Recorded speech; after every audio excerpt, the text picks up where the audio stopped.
You're watching That was wrong.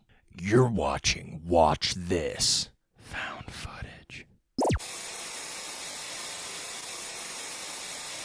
So in this series, I want to start. I would like to just have a place where I can talk about movies, just as like pure recommendations, not exactly as reviews. Some of them I might do like a more in-depth review of if it's something that I really like a couple things from this I could see myself doing that for. But really here I just want to make a quick video of certain movies in a subgenre that I really like that probably not a lot of the mainstream people have seen. God, I'm such a hipster.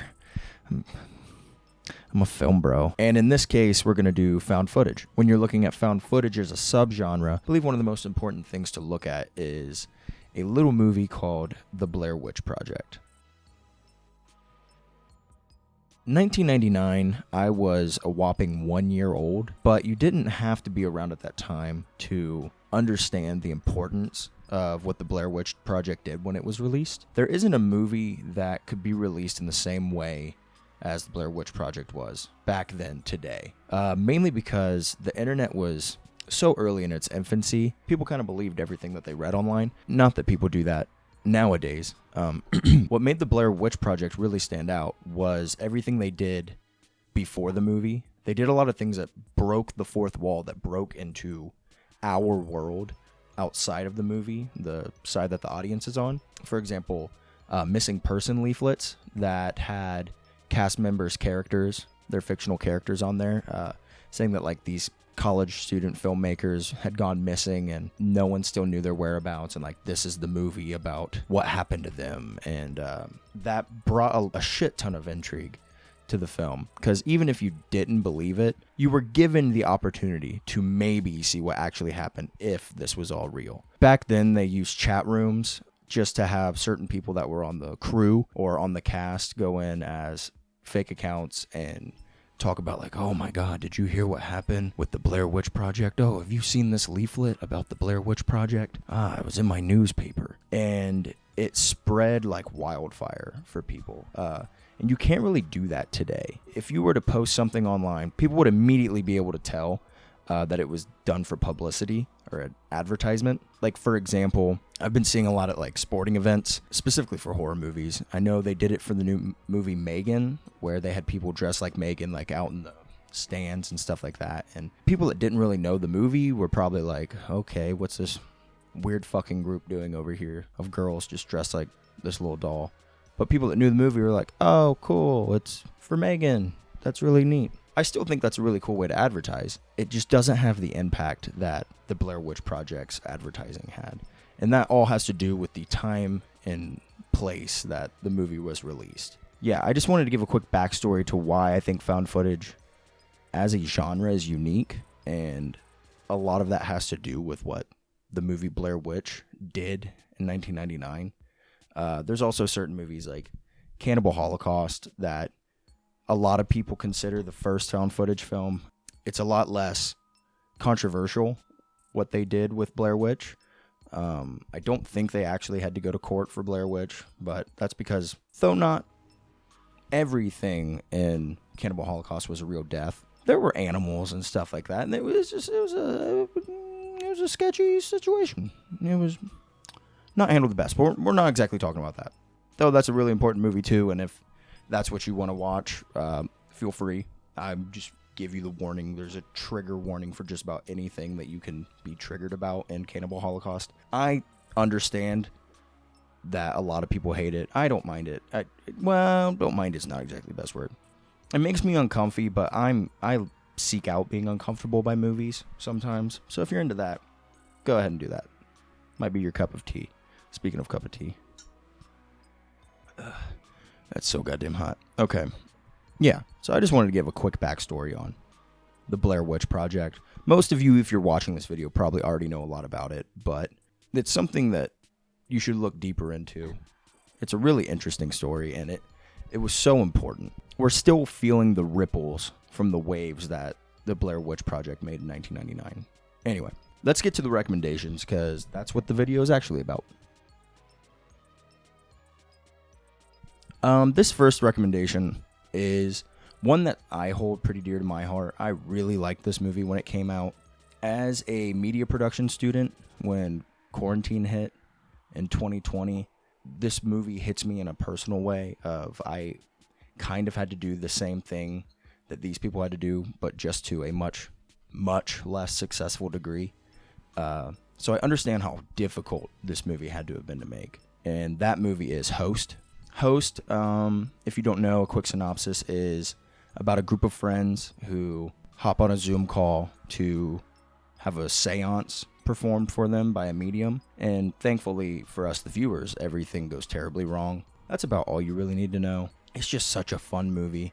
And the amount of respect that I have for the crew and cast when making that movie, because I had to do certain things like that. In my class, we were doing our capstone, which is like the final course that you do for your degree.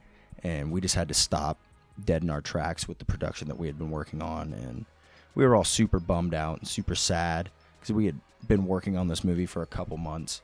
Well, we were doing a short, but still a movie. We'd been working on it for a couple months, and then all of a sudden we weren't allowed to be in-person classes with each other, which also then meant we couldn't be on set with each other. So we had to scrap it and then try to do something remotely over Zoom, and I didn't like it. It's a sore topic. Anyway, Host is fantastic. It's some of the most fun I've had with a found footage film. Definitely in the last, what year is it? 2023? Yeah. Last 3 years. That came out in 2020. Wow, that was so long ago, but not. And did I mention it's only like an hour long? It's like the perfect runtime.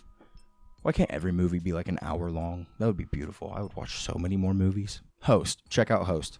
It's super cool, super fun. And if you have even an inkling of the knowledge of what it takes to make a movie, you know how fucking hard at that time it would have been to do everything they did in Host. This recommendation is mainly just for me to have something on there for the people that say like, oh, that's not a horror movie, that's not scary. I hate that. Horror movies don't have to be scary.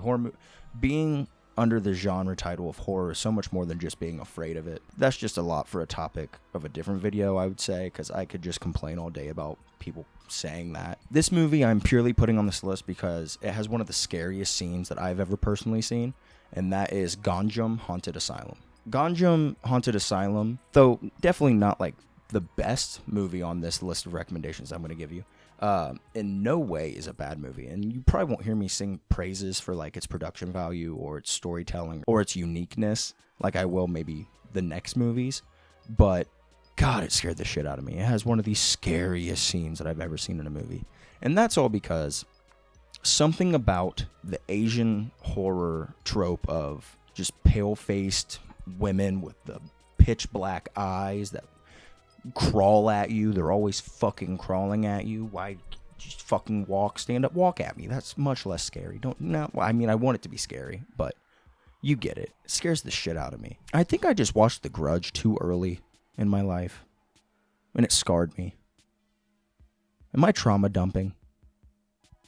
Ganjam Haunted Asylum is super creepy, and I would love to insert the scene that scared the shit out of me in this video, just so that you're scared. I think I would be taking away from the film. So just go watch it.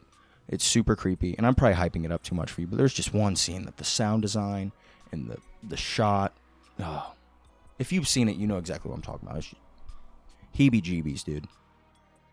For this last one, I was stuck picking between my two favorite found footage films, Lake Mungo and Noroi the Curse, and I think I just decided, instead of recommending one to you, I'll recommend both of them. They're both fantastic movies. I think they're two of the best movies I've ever seen. Not only are they two of my favorite found footage films, but I think on any given day you could find them in my top 20 horror films of all time.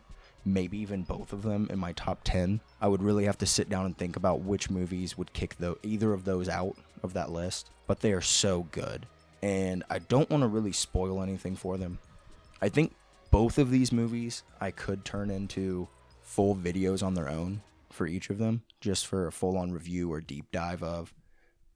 I love them so much, and I think they're perfect. I don't think there's anything bad that you can say about them, in my opinion. Objectively, there's nothing I would change.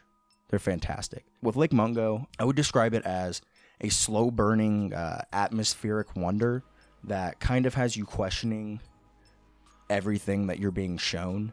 I think what my last video, Skinamarink, what it tried to do with making you see things that weren't actually there. Lake Mungo does better.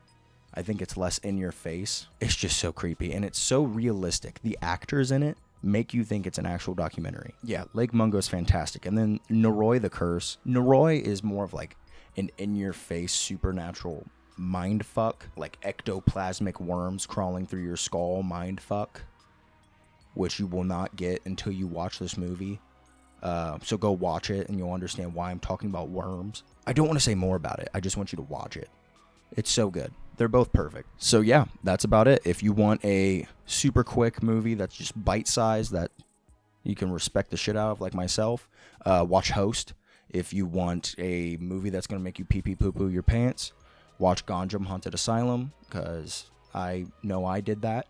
And then if you want two of my favorite movies ever, watch Lake Mungo and or Noroi the Curse. Watch both. Not or. Take out or. Forget I said or. That's about all I got for Watch This. Smooches.